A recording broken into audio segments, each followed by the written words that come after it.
우리나라와 미국은 동맹을 맺고 있습니다. 그걸 우리 한미동맹이라고 그러죠. 우리나라가 만약에 외국의 침공을 받게 되면, 북한의 침공을 받게 되면 미국은 자동적으로 개입하게 되어 있습니다. 국회의 비준을 받는다거나 국민투표로 결정하는 것이 아니라 미국은 자동적으로 우리나라 전쟁에 개입해서 우리나라를 방어해 준다는 그것이 한미동맹입니다.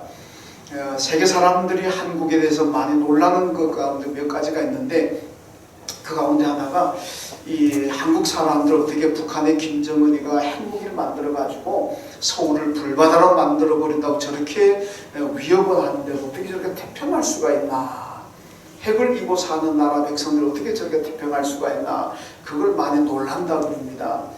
우리도 가만 생각해 보면 참 무서운 일인데, 그런데도 그렇게 좀 평안합니다.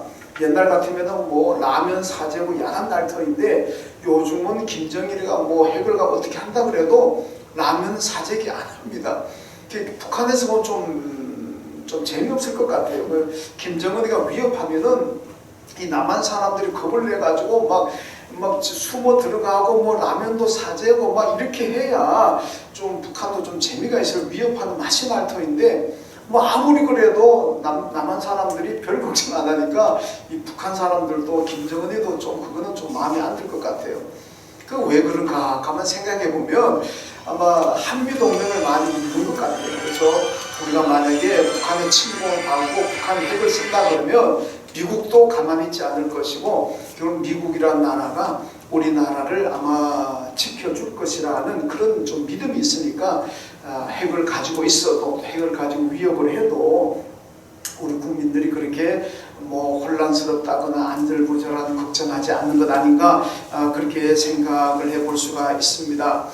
자, 이스라엘에도 보면은 이 동맹 얘기가 있는데, 이사야 7장에 보면은 그 유명한 아람 에브라임 동맹 얘기가 나옵니다. 아람이라는 나라는 성경에 나오는 거고, 에브라임은 어디냐? 에브라임은 북왕국 이스라엘을 얘기합니다. 북왕국 이스라엘을 창건했던 사람이 여로보암인데, 이 사람이 에브라임 지파 사람입니다. 그래서 북왕국을 얘기할 때 이스라엘 그러기도 하고 에브라임 그러기도 하는데, 이 아람 에브라임 동맹이 기원전 734년에 맺어지게 됩니다. 왜 이 아람 에브라임 동맹이 맺어지느냐 하면, 그 당시 고대 패권 국가로 등장한 아시리아, 이 아시리아의 기세가 워낙 세니까 자국의 힘으로는 방어할 능력이 안 됩니다. 그러니까 아람과 북이스라엘 에브라임이 동맹을 맺고, 만약에 아시리아가 침범한다면 우리가 연합해서 방어를 하자. 그래서 이 아람 에브라임 동맹이 결성이 됩니다. 그러면서 그 당시 남왕국 유다의 아하스 왕에게도 당신도 이 동맹에 참여해달라. 그런데 이 남왕국 아하스는 거절해버립니다. 우리는 그 동맹에 참여 안 하겠다. 거절해버렸죠. 후에 이제 이 역사적인 사실을 알게 된 그 아시리아가 결국 동맹국가인 아람과 에브라임을 쳐서 멸망을 시켜버립니다. 그런데 유다는 동맹에 가담하지 않았기 때문에 아시리아가 유다를 침범하지는 않습니다. 그 대신에 유다의 아하스는 전쟁 안 한 대신에 이 아시리아에게 많은 선물을 갖다 바칩니다. 많은 조공을 갖다 바치면서 우리나라를 좀 침범하지 말고 우리나라를 좀 보호해달라. 그렇게 이제 간청하는 거죠. 자, 이때 이제 이사야 선지자가 유명한 말씀을 남깁니다. 그게 이사야 7장 14절인데, 이 말씀이 이겁니다. 그러므로 주께서 친히 징조를 너희에게 주실 것이라. 보라, 처녀가 잉타의 아들을 낳을 것이요 그 이름을 임마누엘이라 하리라. 우리는 이 말씀을 신약의 복음서가 성탄절 예수의 탄생 때 인용하기 때문에 우리 다 이제 예수님의 메시아 탄생을 예고하는 말씀이다. 그렇게 우리 많이 받아들이고 있습니다. 물론 맞는 얘기죠. 근데 그 당시에 이 말씀이 주어질 때는 조금 성격이 다릅니다. 자, 유다왕 아하스가 아시리아의 침공이 겁이 나가지고 계속 많은 선물을 갖다 바치고, 아시리아가 섬기는 신을 수입해가지고 예루살렘에다가 가장 높은 곳에 그 신전을 만들어 놓고 재단을 만들어 놓고 그 아시리아 사람이 섬기는 신을 섬깁니다. 겁니다. 또 왜 그러느냐? 그렇게 해서라도 아시리아에게 잘 보여가지고 나라를 보존하기 위한 이 아스 왕의 생각입니다. 그러니까 이사야에게 나와가지고 그렇게 하지 마세요. 임마누엘, 하나님께서 우리와 함께 하시면 아시리아 아니라 그 어떤 나라가 우리를 침공하더라도 우리는 망하지 않습니다. 그러니까 아시리아 두려워하지 말고, 아시리아가 두려워가지고 그 조공 갖다 바치고 아시리아가 섬기는 신전을 만들어 놓고 섬기지 말고 하나님을 의지하세요. 임마누엘, 하나님이 우리와 함께 하신다면 아시리아 건드릴 거 없습니다. 이거는 아하스 왕에 대한 하나님의 질책이고 비판이죠. 하나님을 의지하면 되는데 왜 아시리아를 의지하고 그렇게 하느냐, 그 불신앙적인 모습이라는 것을 비판하고 있는 말씀입니다. 자, 어쨌든 간에 이 유다는 그 당시에는 아시리아에게 많은 조공을 갖다 바치면서 위기를 면했습니다만은, 그러나 아시리아가 언제 마음이 돌변해가지고 자기 유다를 남왕국을 침범할지 모릅니다. 그러니까 거기에 대한 대책을 세워야 되는 거 아니겠습니까? 뭐 유비무환이라는 말이 있습니다만은 미리 사전에 준비하고 대비하면은 뭐 환란이 오더라도 아시리아가 침공하더라도 얼마든지 나라를 지킬 수 있다, 그런 뜻 아니겠습니까? 그래서 장차 아시리아가 침공하더라도 나라를 지키기 위해서 대책을 세우는데 그 대책이 뭐냐? 그것이 바로 오늘 본문의 이야기입니다. 자, 우리가 성도들도 살아가다 보면은 시험을 만나기도 하고 환란을 만나기도 하고 내가 전혀 예상하지 못한 그런 어려움에 우리가 직면할 수도 있습니다. 그럴 때 우리가 어떻게 할 것인가? 이걸 대책을 세워야 될 거 아닙니까? 여러분, 저도 우리 예한교회를 건축에 가끔 제가 말씀드립니다만 이 예배당을 지을 때 교인이 20명이, 출석교인이 20명이 안 되고 그때 이미 빚이 2억이 있었습니다. 그러니까 그런 가운데 10억짜리를 건물 지으려면 얼마나 힘들겠습니까? 그때 제가 3가지 대책을 세워놨습니다. 우리가 흔히 하는 말로 제1안, 이게 안 되면 제2안, 어떻게 하고 2안도 안 되면 제3안, 저는 제 나름대로 3안까지를 세워놨습니다.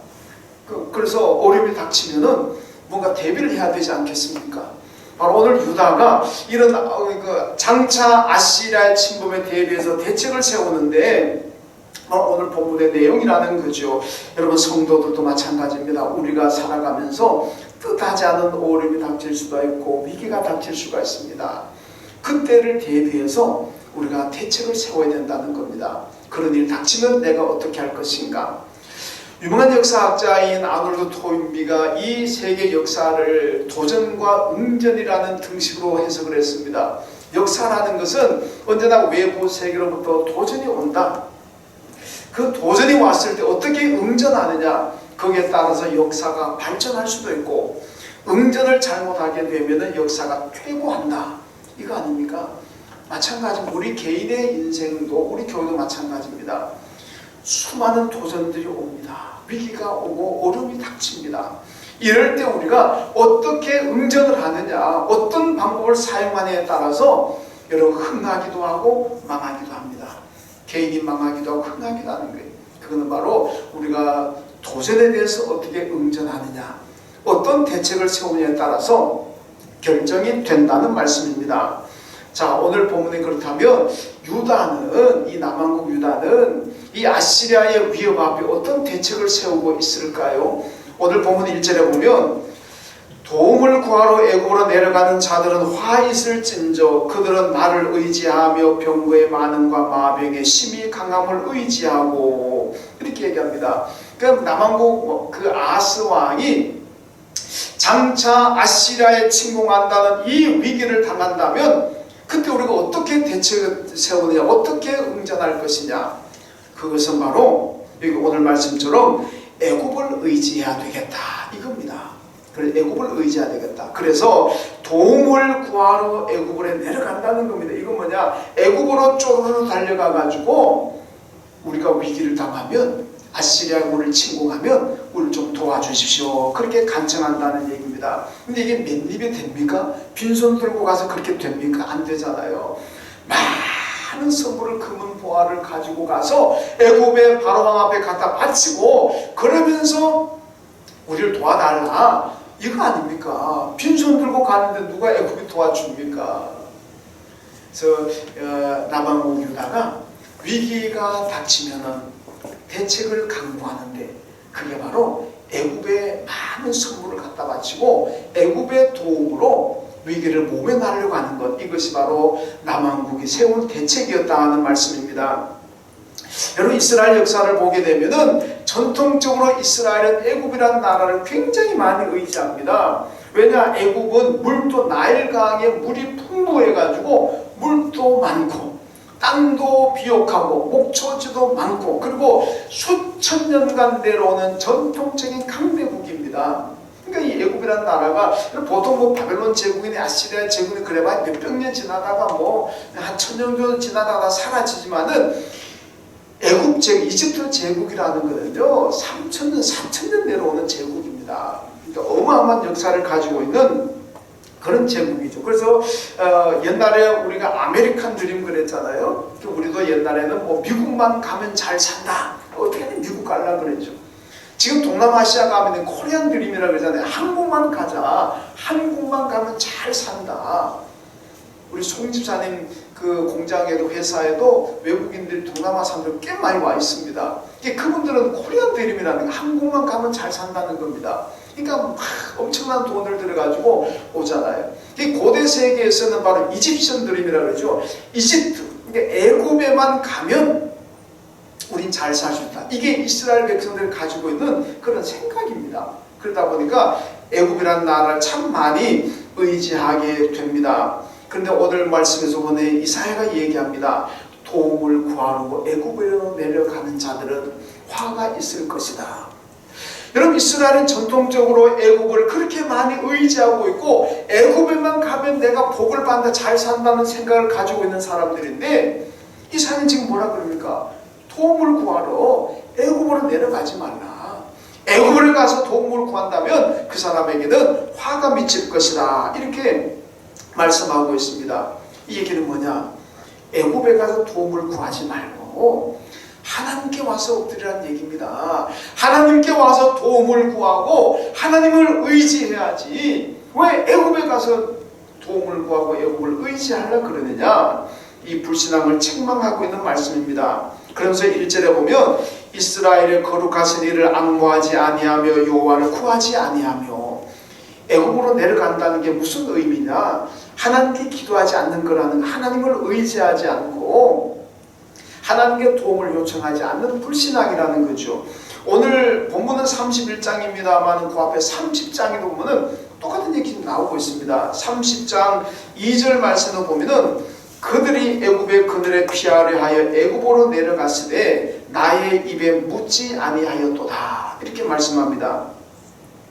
여러분, 이스라엘의 남왕국 유다는 위기를 당하면은 어떤 대책을 세웠느냐? 위기 당할 때 애굽으로 내려가서 애굽에게 많은 선물을 갖다 주고 도움을 요청해서 우리 나라를 보전하자. 이것이 그들이 세운 대책이라는 것입니다. 그래서 하나님께는 묻지도 아니하고 하나님께는 기도하지도 아니했다. 이것이 30장과 31장에 나오는 말씀입니다. 여러분, 우리가 분명히 기억해야 될 것은 하나님이 없는 대책, 하나님이 없는 인생, 이거는 반드시 성공에 실패한다는 겁니다. 우리가 아무리 좋은 대책을 세우고 유비무환 부르짖고 아무리 인간적으로는 그럴듯한 방법을 세우더라도 여러분, 거기에 하나님이 빠진다면, 거기에 예수가 빠진다면 안 된다는 것, 그건 실패할 수밖에, 망하는 길이라는 것을 말씀하고 있습니다. 거기는 분명히 고통이 따르게 됩니다. 여러분, 여호수아 9장에 그 유명한 얘기가 나오잖아요. 이스라엘이 가나안 땅 들어가가지고 그 견고한 여리고성을 무너뜨립니다. 아이성을 무너뜨립니다. 물론 아이성은 뭐 조그마한 성이지만은 이거를 본 기브온 사람들이 겁을 잔뜩 먹습니다. 야, 우리 이렇게 있다가 우리도 망하겠구나, 꼼짝없이 죽게 되었구나. 그래서 이 기브온 사람들이 어떤 꾀를 내느냐 하면 멀리서 여호수아 이스라엘을 찾아온 것처럼 위장을 합니다. 그래서 옷도 다 헤어진 옷 입고, 빵도 그냥 오래되고 곰팡이 나는 빵 가지고 있고, 신발도 떨어진 신발, 거기다가 물 가죽 부대도 그냥 다 헤어진 거, 그러고 보면은 그래가지고 온 거의 대표단이 왔습니다. 여호수아에게 와가지고 우리는 멀리서 온 사람들입니다. 이스라엘과 화친을 맺읍시다. 서로 전쟁 안 하기로 조약을 화친 맺읍시다. 이거 아닙니까? 그러니까 여호수아가 가만히 보니까 진짜 멀리서 온 것 같거든. 왜? 빵은 곰팡이 났죠. 신발은 옷도 헤어졌죠. 이 가죽 부대도 그냥 다 그냥 너덜너덜하죠. 그러니까 이 사람이 참 멀리서 왔구나. 참 이 멀리서 나를 찾아오다니. 그래가지고는 그냥 덜썩 화친을 맺어버렸습니다. 그래, 우리 서로 전쟁 안 한다. 맺었습니다. 맺고 난 다음에 보니까 먼 데서 온 사람이 아니고 바로 옆에 기본 사람들인 거예요. 그런데 어떻게 합니까? 조약을 맺었으니까. 서로 전쟁 안 하고 서로 죽이지 않는다고 하나님 앞에서 맹세해버렸으니까 어쩔 수 없습니다. 그러니까 가야지 어떻게 합니까? 그러니까 두고 이스라엘이 가나안 땅 들어가서 이 기본 사람들 때문에 그들이 옆구리를 찌르는 가시와 같았다 그랬죠. 근데 왜 이렇게 여호수아는 이 사람들에게 쏘아 넘어갔을까? 성경이 뭐라 그럽니까? 여호수아가 하나님께 묻지 아니한다. 하나님께 기도하지 않고 그리고는 덥석 자기 생각으로 자기 판단하여서 조약을 맺어버렸습니다. 기도하지 않고 했던 결과가 그렇게 엄청난 결과를 가져왔다는 겁니다. 하나님께 묻지 않고 조약을 맺었다가 결국 오랫동안 고통을 당하게 되었다는 것을 말씀하고 있습니다. 여러분 사사기를 보면 사사시대가 얘기가 나오잖아요. 사사시대가 어떻습니까? 많이 혼란하고 고통이 따릅니다. 열심히 농사 지어 놓으면 수확할 때가 되면 이방인들이 와가지고 수확물 다 뺏어가 버립니다. 가축을 열심히 잘 길러가 상품 가치가 있게 되면 와가지고 다 뺏어가 버립니다. 하박국이 고백했던 것처럼 우리 애는 송아지 소가 없고 외양간에 소가 없고 우리의 양이 없고 포도나무에 열매가 없고 이런 얘기 하잖아요. 그런 하박국 시대와 같은 시대가 바로 이 사사 시대입니다. 왜? 다 빼앗겨버리니까. 여러분 열심히 농사지고 가축을 길렀지만 헛수고합니다. 사사 시대가 얼마나 황망하겠습니까? 그런데 여러분 왜 이렇게 되었을까요? 왜 사사 시대가 이렇게 혼란하고 다 빼앗기고 고통의 시대가 되었을까요? 그들은 하나님께 묻지 않았습니다. 하나님께 기도하지 않았다는 겁니다. 사사기 17장 6절에 보면은 그때는 이스라엘의 왕이 없으므로 사람마다 자기 소견에 오른 대로 행하였더라. 이 사람마다 하나님께 와서 기도하고 하나님께 묻는 것이 아니라 자기 생각에 오른 대로 내가 생각해서 옳다고 그건 해버리는 거예요. 내가 판단해서 이거다 싶으면 해버리는 겁니다. 아무도 하나님 앞에 묻지 않습니다. 하나님께 기도하지 않습니다. 지 생각이 옳은 대로 해버리잖아요. 그러니까 그 시대가 그만큼 혼란과 고통의 시대가 되었다는 것을 사사기가 말씀하고 있습니다. 여러분 오늘 이 말씀에서 애굽을 의지한 대책이 애굽을 의지한 건데 그 대책의 결과가 뭐겠습니까? 3절에 보면 애굽은 사람이요 신이 아니니 그들의 말들은 육체요 영이 아니라 여호와께서 그의 손을 펴시면 돕는 자도 넘어지며 도움을 받는 자도 엎드러져서 다 함께 멸망하리라 이렇게 말씀합니다. 여러분 잘 기억하세요. 하나님께서는 하나님을 의지하지 않은 이스라엘도 하나님이 치시지만은 또 이스라엘이 의지하고는 애굽도 치신다는 얘기입니다. 왜? 이스라엘이 애굽 때문에 하나님을 의지하지 않잖아요. 애굽이 없었더라면 이스라엘이 하나님께 와서 기도하고 하나님께 도움을 요청할 터인데 애굽이라는 강대국이 있으니까 이스라엘이 하나님을 의지하지 않고 하나님께 기도하지 않고 애굽으로 쭉 달려가서 애굽을 의지하더라는 얘기입니다. 여러분 그래서 앞에 30장 3절에 보면 바로의 세력이 너희의 수치가 되며 애굽의 그늘의 피함이 너희의 수욕이 될 것이라. 그리고 3장 5절에 보면 애굽이 돕지도 못하며 유익하기도 못하고 수치가 되게 하며 수욕이 되게 할 뿐임이라. 여러분 애굽을 의지하게 되면 이스라엘이 부끄러움을 당하게 되고 모욕을 당하게 된다. 조롱거리가 된다는 말씀입니다. 오늘 말씀 보면요 하나님은 이스라엘을 치실 뿐만 아니라 우리 성도들도 마찬가지입니다. 이스라엘이 의지하는 애굽을 치시는 하나님 오늘 우리가 의지하는 것이 만약 하나님 이외에 다른 것을 의지하고 있다면 하나님이 그것 치신다는 말씀입니다. 왜? 그래야 우리가 믿음 생활 잘할 거 아닙니까? 내가 건강해지려고 건강 의지하느라고 운동 다니느라고 만약에 예수 못 믿는다면 하나님은 내 건강 칠 수가 있습니다. 돈 때문에 예수 못 믿고 돈 벌러 다니느라고 예수 못 믿는다면 하나님께서 내 채무를 칠 수가 있다는 말씀입니다. 여러분, 어떤 사람은 너무 편안해서 신앙생활 못하는 사람들도 있습니다. 편안한 것 때문에. 그럼 하나님께서 내 편안함을 치실 수가 있습니다. 왜? 그것 때문에 내가 예수 못 믿으니까.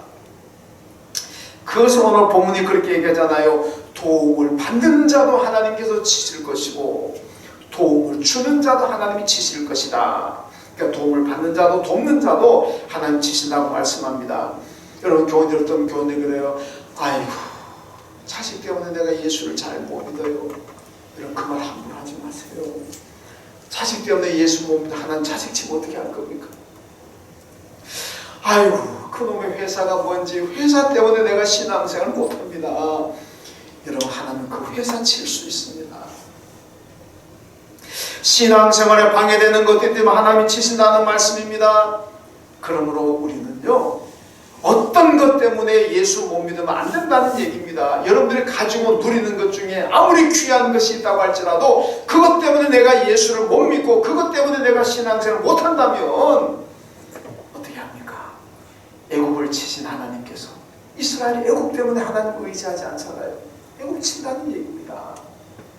여러분, 저나 여러분이나 가지고 누리는 것 중에 그 어떤 것 때문에 내가 예수 제대로 못 보고 신앙생활 제대로 못한다면 하나님께서 그거 치실 수 있다는 거 아닙니까?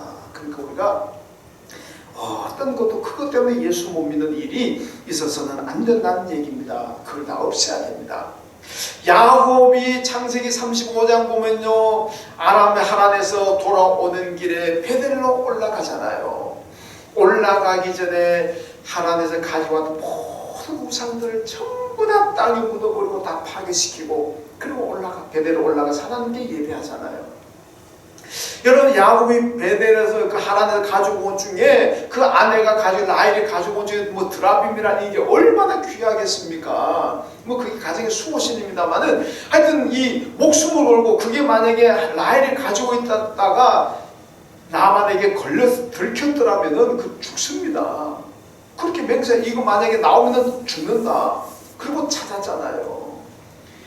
목숨을 걸고 가지고 나온 거라면 그게 얼마나 귀한 거겠습니까? 그런데 베델로 올라가기 전에 다 땅에 묻어버립니다. 다 없애버립니다. 그리고 올라가서 하나님께 예배 드리잖아요. 여러분, 우리가 그 정신을 잘 기억해야 됩니다. 하나님 앞에서 하나님 의지하는 것보다 더 귀한 것 있으면 안 된다는 얘기입니다. 여러분, 왜 그렇습니까? 그것을 의지하기 때문에, 예수를 못 믿기 때문에 그렇습니다. 왜 하나님께서 오늘 애굽을 치십니까? 가만히 있는 애굽을 왜 쳐요, 하나님이? 애굽이 무슨 지금 뭐 이스라엘에서 뭐 잔혹한 행위를 한 거 아니잖아요. 가만히 있습니다. 그런데 왜 하나님이 애굽을 칩니까? 이스라엘이 애굽을 의지하느라고 하나님을 못 믿는 거예요. 애굽 때문에 이스라엘이 하나님께 기도하지 않고 하나님 의지하지 않으니까 하나님이 애굽을 치신다는 거 아니겠습니까? 그러면은 애굽을 의지하고 애굽이 우리의 태양이라고 애굽이 우리를 지켜주는 뭐 수호신까지 생각하는 이스라엘이 애굽이 망하는 것을 보면은 얼마나 부끄럽습니까? 얼마나 수치스러운 일이겠습니까? 오늘 말씀 바로 그겁니다. 여러분, 예수님이 재림하시게 되면은 하나님을 의지하고 믿음 생활했던 사람들은 정말 부활의 영광스러운 모습으로 하나님의 나라에 올라가게 휴거돼서 올라가잖아요. 하나님 나라에서 영생을 누립니다. 그런데 하나님을 의지하지 않았던 사람, 교회를 조롱하고 성도들을 조롱하고 복음을 우습게 여기고 멸시했던 그 사람들은 어떻게 됩니까? 다 형벌에 처하게 된다 그러잖아요. 그 형벌에 처한 사람들이 얼마나 부끄럽고 얼마나 물론 고통이야 더 말할 것도 없습니다만은 자기들은 예수 믿는 사람들을 그렇게 바보 멍청이라고 비난했고 예수 복음을 그렇게 멸시하고 조롱했는데 지금 보니까 그게 다 맞잖아요. 그럼 그것을 우습게 여기고 멸시했던 자신들이 얼마나 부끄럽고 얼마나 수치스럽겠습니까? 결국 마지막 날에는 예수를 조롱하고 복음을 조롱하고 교인들을 조롱했던 사람들이 그렇게 큰 수치, 하나님을 의지하지 않았던 사람들이 그렇게 수치를 당하게 될 것을 말씀하고 있습니다. 여러분, 우리 성도들이 살아가다 보면은 위기를 당할 수도 있고 고난을 당할 수도 있습니다. 지금은 코로나 시기다 보니까 모든 게 불확실하잖아요. 우리가 보는 포스트 코로나 시대, 이 코로나가 지나고 나면은 과연 어떤 시대가 될까? 뭐 여러 가지 예측이 나옵니다만 다 불확실한 거예요. 분명히 어떤 굉장한 변화가 있을 거라는 것은 누구나 다 공통적으로 인식하는 거지만은 구체적으로 포스트 코로나 시대가 어떻게 될까? 잘 모릅니다. 정확한 예측을 못합니다. 그만큼 불확실성 시대에 우리가 살아가게 된다는 말씀입니다. 이런 불확실한 시대를 살아가면서 우리가 안전하게 살 수가 있고 번성하며 우리의 영혼과 육신의 삶이 번성하게 사는 길이 뭐냐? 그것은 하나님께로 돌아오는 길입니다. 하나님께 돌아와서 우리가 신앙인의 자리를 굳건히 지키는 겁니다. 여러분, 북왕국 이스라엘이요, 하나님을 떠나서 고통과 실패를 당한 후에 그들이 뼈저리게 느끼면서 고백하는 것이 구약 호세아 6장 1절 말씀입니다. 거기 보면 오라 우리가 여호와께로 돌아가자. 여호와께서 우리를 찢으셨으나 도로 낫게 하실 것이요 우리를 치셨으나 싸매어 주실 것임이라. 이렇게 말씀합니다. 여러분, 이스라엘이 하나님을 의지하지 않고 바알을 의지하고 세상을 의지하고 떠났다가 그들이 경험한 건 뭡니까? 고통입니다. 정말 죽을 지경입니다. 그래서 그걸 다 뼈저리게 느끼고 경험한 사람들이 뭐라고 고백합니까? 이제는 우리가 하나님께로 돌아가는 길밖에 없다. 우리가 안전하게 우리가 번영을 누리며 살 수 있는 길은 오직 하나님께로 돌아가는 길밖에 없다. 그래서 우리가 이제 여호와께로 돌아갑시다. 하나님이 우리를 찢으시고 하나님이 우리를 치셨지만은 그분이 우리가 돌아가기만 하면 다시 싸매어 주실 것이고 우리를 고쳐주실 분입니다. 그냥 돌아가자 그러잖아요. 맞습니다. 그렇습니다. 우리가 때때로 하나님을 의지하지 않고 예수를 떠나서 세상으로 갈 수가 있고 세상을 의지하고 살아갈 수가 있습니다. 그러나 그 길은 평탄한 길이 아니고 그 길은 행복한 길이 아닙니다. 다시 주님께 돌아와야 됩니다. 떠났다면 다시 우리가 여호와께로 돌아가자, 예수께로 돌아가자, 교회로 돌아가자, 돌아와야 됩니다. 그러면 하나님께서 우리가 떠난 것 때문에 우리 찢으시고 우리 치셨지만은 다시 싸매어 주시고 고쳐 주시고 회복시켜 주실 줄로 믿습니다. 여러분, 회복과 축복은 교인의 자리, 예배의 자리로 돌아와서 하나님을 의지하는 것이 회복하는 길입니다. 소생하는 길이죠. 시편 50편 5절 말씀 보면 나의 성도들을 내 앞에 모으라. 그들은 제사로 나와 언약한 백성들이니라. 여러분, 이스라엘과 하나님과의 관계는 어떻게 맺어진 관계냐? 제사로, 예배로 맺어졌다는 겁니다. 그러니까 예배 드리고 제사 드리면은 하나님의 백성인 것이고 제사 안 드리고 예배 안 드리면 하나님 백성이 아니라는 겁니다. 왜? 제사가 맺어진 관계니까. 오늘 우리가 마찬가지입니다. 하나님과 우리와의 관계는 예배로 맺어진 관계입니다. 그러니까 예배를 잘 드리는 사람은 하나님과의 관계가 된 사람이고 예배를 안 드린다? 그건 관계가 없는 사람입니다. 관계가 단절된 사람이라는 겁니다. 그러므로 우리는 어떤 이유에서든 어떤 상황이든 간에 예배의 자리를 떠났다면 다 예배의 자리로 돌아와야 됩니다. 그것이 우리가 위기를 당할 때 극복할 수 있는 대책이고 바로 축복의 길이라는 말씀입니다. 오늘 말씀에서 그러잖아요. 이스라엘 백성들이 이스라엘을 통해 주신 말씀 뭡니까? 애굽으로 내려가지 말라. 애굽으로 내려가지 말라. 따라합시다. 애굽으로 내려가지 말라. 왜 애굽이 그렇게 보기는 꿈의 땅이었는데도 하나님께서 애굽으로 내려가지 말라 그러겠습니까? 애굽을 가서 애굽을 의지하기 때문에, 하나님을 버리고 애굽을 의지하기 때문에 애굽으로 내려가지 말고 어디로? 성전으로 와라. 내게로 와라. 하나님께 와서 엎드리라는 얘기입니다. 하나님께 와서 기도하고 하나님을 의지하라는 얘기입니다. 여러분 애굽으로 내려가지 마시고 교회에 오시고 성전에 오시고 하나님께 오셔서 엎드리십시오. 기도하십시오. 그것이 우리가 어떤 상황에서도 어떤 위기를 당해서도 그 이겨낼 수 있는 힘이고 능력입니다. 왜? 하나님께와 엎드려 기도하면 하나님이 도와주시고 하나님께 다 해결해 주시기 때문입니다. 늘 애굽으로 내려가지 마시고 하나님께 와서 엎드리는 여러분 되시기를 주님의 이름으로 축원합니다. 하나님 감사합니다. 이스라엘이 애굽을 의지하고 그래서 애굽으로 내려갑니다. 하나님 말씀하시기를 애굽으로 내려가지 말라. 애굽으로 내려가는 자는 화가 있을 것이다. 그렇게 경고하셨습니다. 하나님, 우리가 애굽으로 가고 있지는 않습니까? 세상 것 의지하고 살아가고 있지는 않습니까? 그것이 망하는 길임을 알게 하시고 하나님께 와서 하나님께 엎드려 하나님께 기도하고 하나님께 의지함으로 말미암아 이 어려운 시대 가운데 코로나 가운데서도 영광의 삶이 흥왕할 수 있도록 번성할 수 있도록 은혜와 복을 베풀어 주옵소서. 예수님의 이름으로 기도하옵나이다. 아멘.